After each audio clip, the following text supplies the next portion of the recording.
जय हिंद दोस्तों। मैं धीरज फूलमती सिंह, बिंदास धीरज में आपका स्वागत है। आधुनिक युग, मॉडर्न टाइम का सबसे बड़ा अगर कोई क्राइम है जिसने पुलिस वालों के नाक में दम कर दिया, प्रशासन और अदालत की नाक में दम कर दिया है, तो वो है साइबर क्राइम। साइबर क्राइम इतनी सफाई से बिना सबूतों के साथ मल्टीप्लाई होके किया जाता है कि उसको आसानी से वो पकड़ में नहीं आता। आप उसकी जगह तो पता कर लेते हैं, उसका सोर्स पता कर लेते हैं, मगर क्रिमिनल शायद ही कभी पकड़ में आते हैं।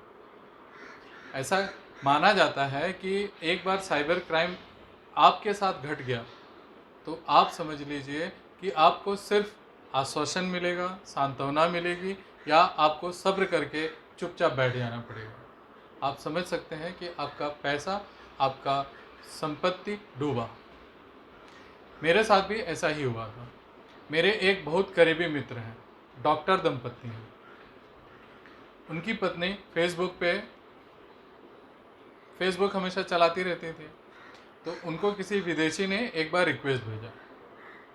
मैं ये उदाहरण स्वरूप बता रहा हूँ कि साइबर क्राइम होता कैसे।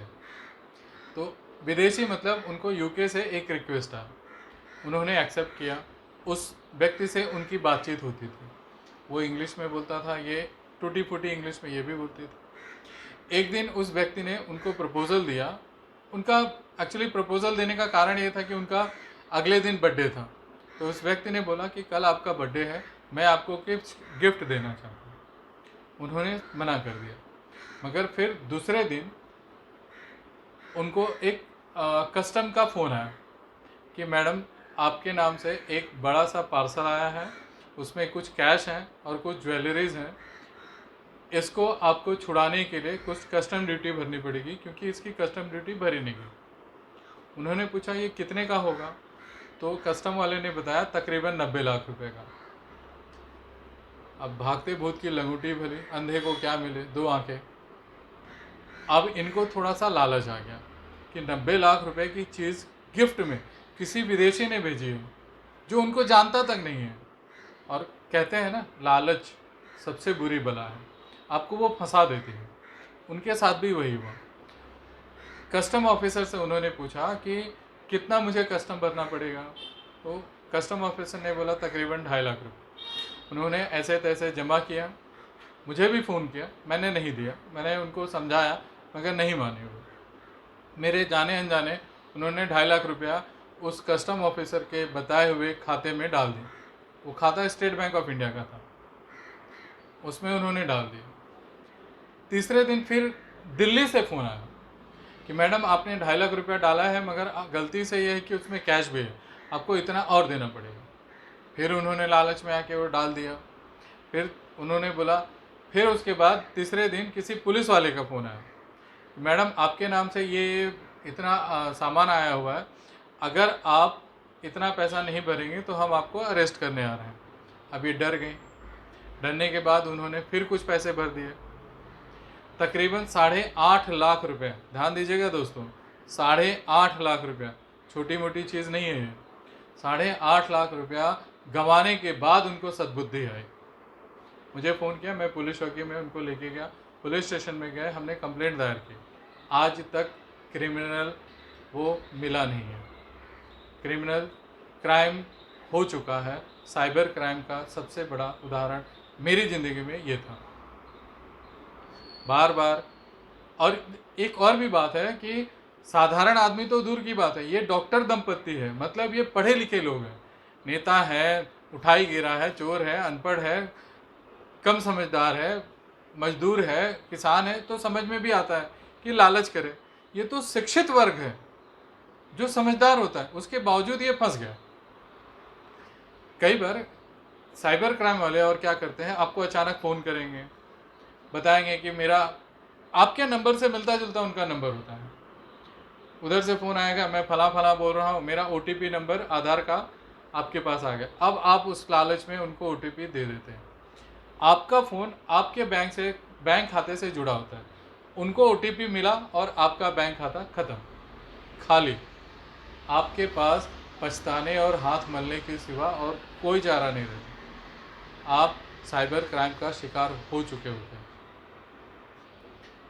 और भी जैसे हो सकता है कभी कोई आपको फ़ोन आए दिल्ली हजारी कोर्ट से, कोई दिल्ली से फ़ोन करे, कोई हरियाणा से फ़ोन करे, या किसी पुलिस स्टेशन से फ़ोन आए कि हम आपको आपकी दीवानी में या आपके क्राइम करने के बाद हम आपका एफआईआर हुआ है और हम आपको गिरफ्तार करने आ रहे हैं। पहली बात तो ये है कि पुलिस आपको फ़ोन करके गिरफ्तार नहीं करती है। आपको गिरफ्तार अचानक में आपके अनजाने में करती है। आपको बता के नोटिस दे के गिरफ्तार नहीं करती है। आप इसमें डर जाते हैं। पुलिस का फ़ोन, सामने से फ़ोन बंदा प्रधानमंत्री फ़ोन कर रहा है या प्रधानमंत्री का प्यून फ़ोन कर रहा है या कोई रसूखदार फ़ोन कर रहा है या कोई उठाई गिरा, कहाँ जाना। फ़ोन से तो पता नहीं चलता ना, किसी की हस्ती तो पता नहीं चलती। मगर जब वो बोलता है कि मैं पुलिस वाला हूँ, मैं वकील हूँ, मैं इस अदालत से बोल रहा हूँ, तो सामान्य आदमी भारत का या कहीं का भी वो डर जाता है। कानून एक ऐसी चीज़ है कि आज भी पुलिस हो या कानून, आज भी दोस्ताना व्यवहार नहीं आता है। लोग आज भी उसके नाम से डर जाते हैं। कोई पुलिस वाला फ़ोन कर दिया, भाई आपको गिरफ्तार करने हैं, आदमी डर जाता है, सर कुछ करो, ये करो। तो वो फिर वो क्या कहते हैं, समझौते वाली बात। बॉम्बे में भाषा में अगर मैं कहूँ तो मांडोली, भाई टेबल के नीचे से कुछ दे दीजिए, तो वो अपना बैंक खाता देता है, आप उसमें पैसे डालते हैं, आपकी गिरफ्तारी बच जाती है। गिरफ्तारी से कोई लेना देना तो होता नहीं है। सिर्फ वो आपको डराने धमकाने करके वो आपका साइबर क्राइम करते हैं। आपके नाम से कुछ गिफ्ट भेज देंगे, कभी कोई ओटीपी नंबर मांगेगा, कहीं कोई इस तरह से डरा धमका देगा और आप क्राइम के शिकार हो जाते हैं। समझ, ये जो क्राइम होता है ना, ये ज़्यादातर अगर मैं भारत की बात करूँ तो ये हरियाणा के आसपास के क्षेत्रों में होता है, झारखंड और छत्तीसगढ़ के क्षेत्रों में होता है। ये लड़के जो होते हैं ना, ये बेरोजगार किस्म के होते हैं। ये रैंडम नंबर से आपको फ़ोन करते हैं। मोबाइल में तो 10 ही नंबर होते हैं, 10 अंक होते हैं, तो पहले 4 नंबर छोड़ के बाकी 6 नंबर कुछ भी दबा दीजिए, किसी न किसी को तो लग जाता है। इनके पास अब जब कह सकते हैं कि क्राइम करने के लिए आपको AK-47 बम, गोला बारूद सब चीज़ मुहैया हो सकती है, तो वो तो मोबाइल का सिम है, तो बड़ी आसानी से मिल जाता है। आसाम का उनका कोई सप्लायर होता है, वो हरियाणा वाले को दे देता है। दूर दराज से पूर्वांचल भारत के क्षेत्रों से आके कोई महाराष्ट्र में सिम कार्ड बेच जाता है और उसी सिम कार्ड से ट्रायल एंड एरर चालू रहता है। किसी न किसी को कोई ना कोई 10 नंबर में कोई ना कोई तो लग ही जाए। उठे 10 में से 100 को उन्होंने फ़ोन किया, 2 भी अगर उनके शिकार हो गए तो 30, 35, 40 हज़ार का कम से कम वारे न्यारे तो हो गए। मुफ्त का चंदन घिस मेरे नंदन। उनको क्या चाहिए, खाली बैठे रहते हैं, लगे रहते हैं, क्राइम करते रहते हैं। ये सब युवक होते हैं, ये नवयुवक। कई तो पढ़े लिखे भी इस धंधे में आ चुके हैं, साइबर क्राइम के धंधे में आ चुके हैं, पढ़े लिखे भी। ये इतने एक्सपर्ट होते हैं, टेक्नोलॉजी के बारे में इतने एक्सपर्ट होते हैं कि पूछिए मत। शिक्षित हैं, पढ़े लिखे हैं, शिक्षित हैं, टेक्नोलॉजी के एक्सपर्ट होने के बाद काम करने में आलस है, शॉर्टकट में नहीं। कुछ काम शॉर्टकट में कमाना है, आराम से ठाट बाट से रहना है, रईसी झाड़ना है, हैसियत दिखाना है, महंगी गाड़ियाँ, महंगे रहन सहन, बड़े बड़े होटलों में जाना, ये इनका सुकून होता है, इनका शौक़ होता है। इसलिए वो साइबर क्राइम के चक्कर में आ जाते हैं, वो साइबर क्राइम करने लगते हैं, क्योंकि ये इजी मनी है। आसानी से बिना कोई मेहनत किए किसी को बेवकूफ़ बना के आप पैसे हथिया सकते हैं। दूसरी बात है कि ये पकड़े न जाने का डर भी इनको साइबर क्राइम में घसीट लेता है। ज़्यादातर साइबर क्राइम करने के बाद जो क्रिमिनल होते हैं वो पकड़ में नहीं आते, आदमी पछताता है। अब आदमी सोचता है मेरा 8, 10 हज़ार, 20 हज़ार, 25 हज़ार डूबा है, अब उसके लिए हरियाणा क्या जाना, छत्तीसगढ़ क्या जाना। मगर वो ये नहीं सोचता कि आपके ही अगर 10 हज़ार डूबे हैं तो ऐसे 10 हज़ार डूबने वाले कम से कम 100 लोग हैं, यानी कि 1 लाख रुपया सीधे सीधे डूबा, 10 लाख रुपया सीधे सीधे डूबा। जिसने डुबाया वो तो मिला। तो साइबर क्राइम से हमेशा सावधान रहिए। ऐसी एक सर्वे रिपोर्ट है कि हर 10 में से कभी न कभी 4 लोग साइबर क्राइम के शिकार होते हैं। अब वो शिकार मतलब सावधानी में फंस जाए, डूब चुके हों, या फिर उनको कोई कॉल आया हो। कई बार तो लॉटरी लगने का एसएमएस आ जाता है, अरे भाई तूने कुछ किया नहीं, लॉटरी खरीदा नहीं, तुझे लॉटरी कहाँ से लग गई?